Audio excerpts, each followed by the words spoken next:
Hello mga ka-London! Loan dito, loan doon.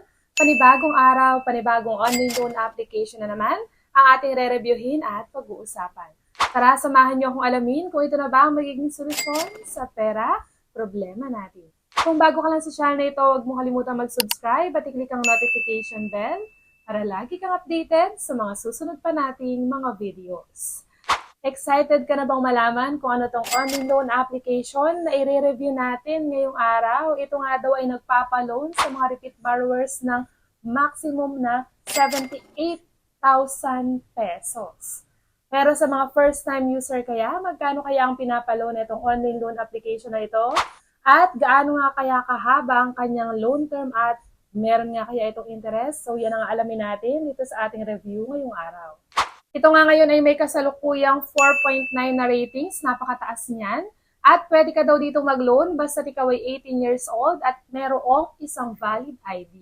Yung 4.9 na ratings, sinabi ko nga mataas talaga yan, pero hindi yan assurance para masabi nating legit ang isang online loan application. Kaya naman, sa mga baguhan sa online loan application or sa mundo ng mga OLA, is hindi po yan basihan para talaga masabi natin naka-download at apply na ang isang online loan application. Yung mga dati nang gumagamit ng mga OLA, alam na nila yan na hindi yan talaga ang realidad dito sa online loan application. And bago nga syempre tayo dumako sa ating review ngayong araw, gusto mo ba ng instant cash? Dito sa ating channel ay namimigay tayo ng instant GCash giveaway. Naku, marami-rami na rin talaga ang mga nanalo. Sana po ay nakatulong kahit konti sa inyo. At syempre sa mga gusto pang swertehin or gusto pang magkaroon ng chance ang manalo, ano nga lang bang dapat mong gawin? I-like lang ating video. Huwag kalimutang mag-comment sa comment section dahil sa comment section ko pipiliin kung sino ba ang maswerteng mananalo. So everyday, lagi kong tinitingnan yung mga comments ninyo dyan sa comment section ng mga videos. Kaya naman, i-like na ang video at mag-comment na para sa chance ang manalo. At balikan na nga agad natin itong OLA na bago na i-review natin ngayong araw. At ito po ay mada-download lamang ng mga iPhone users dahil ito ay available lamang po sa App Store at hindi siya available sa Google Play Store. At ito nga ay si Pesopal Loan Assistant. At ito ay under ng Shang Software Solutions Incorporated.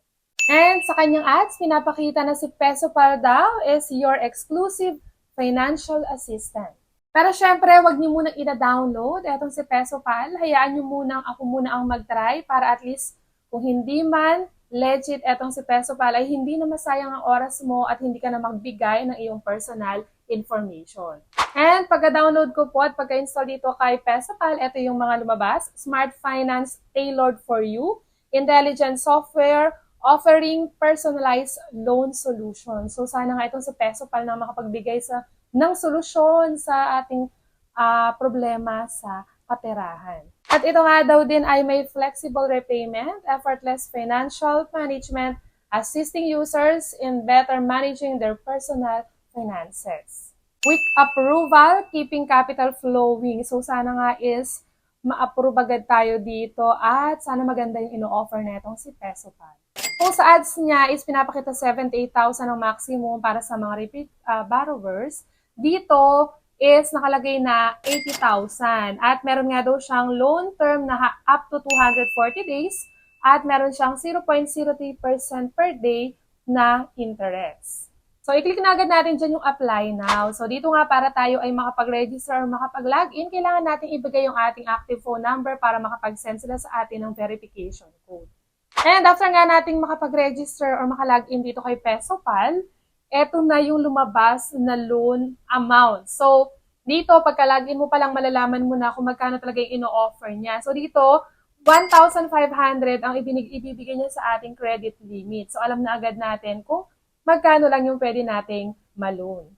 At ito nga daw si Pesopal is supported by numerous institutions kagaya ng Bureau of Internal Revenue. Pero syempre, check pa rin natin talaga kung maganda nga yung ino-offer at maasahan natin itong si Pesopal. At ayun na nga, 1,500 lang yung pwede nating malon dito kay Pesopal at makikita rin dito na 7 days lang yung kanyang loan term. So hindi ka na niya papaasahin sa mas mahabang loan term.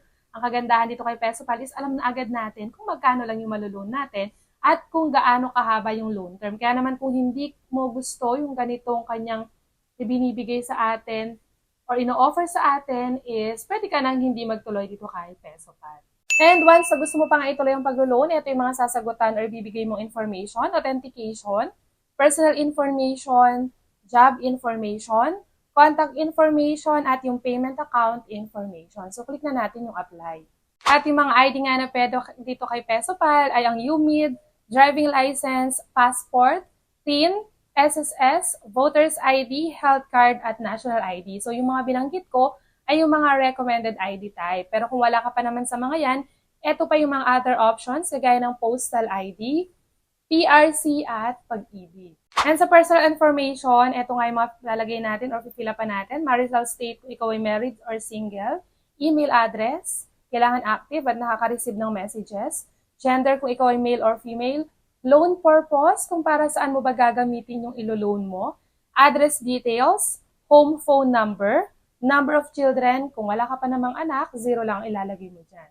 And sa job information, syempre hindi mawawala company name, company address, company phone number, profession, pipili lang tayo, work experience, gaano ka nakatagal sa iyong trabaho, monthly income, syempre baka dyan nila i-base kung magkano ba ibibigay ng credit limit sa atin, address details, salary day, kung kailan ka sumasahod. And sa emergency contact naman, kailangan lang natin makapagbigay ng 3.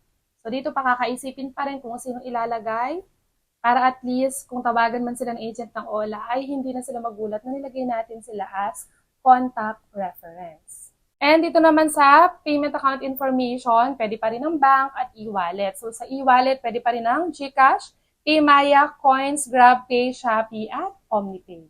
And ang bilis lang, after nga natin maibigay lahat ng information na kailangan sa pag-apply, dito na agad tayo sa pinaka-exciting part ng ating review. Ito na yung ating loan term, kung magkano ba bibigay sa ating credit limit. So from 78,000, naging 80,000 at nung nakapag-login na tayo, naging 1,500 lang. Pero dito, ang ibinigay niya sa ating credit limit ay 2,000 pesos. So mas mataas kasi dun sa ina-expect natin.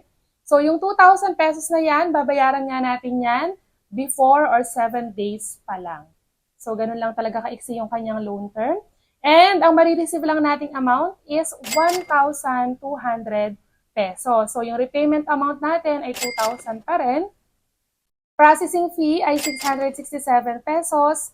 Total interest fee ay 13 pesos. At meron pa siyang risk control service fee na 120 pesos. Kaya naman ang marireceive lang natin is 1,200 pesos dahil yung 800 ay mapupunta sa interest at mga fees. So, yan ang kabuang loan details netong si PesoPal. So, kung sa'yo is okay pa rin to kasi si PesoPal, kung mapapansin natin, is kagaya lang din siya ng mga ibang online loan application na na-review na natin na karaniwan 2,000 lang ibinibigay na credit limit at 1,200 lang yung marireceive natin. So, ang desisyon ay iiwan ko pa rin sa inyo kung itutuloy nyo pa rin ang paglo-loan dito kay PesoPal. Ang purpose lang ng ating review ay bigyan kayo ng idea kung magkano ba talaga ang pinapaloan nito, magkano yung mababawas, and of course, syempre, yung kanyang loan term. So, gusto mo ba ng manalo ng instant GCash giveaway? Like lang ating video, huwag kalimutang mag-comment sa comment section para sa tsansang manalo. Hanggang dito na lang muna ang review natin ngayong araw. Hanggang sa muli mga ka-London! Bye-bye!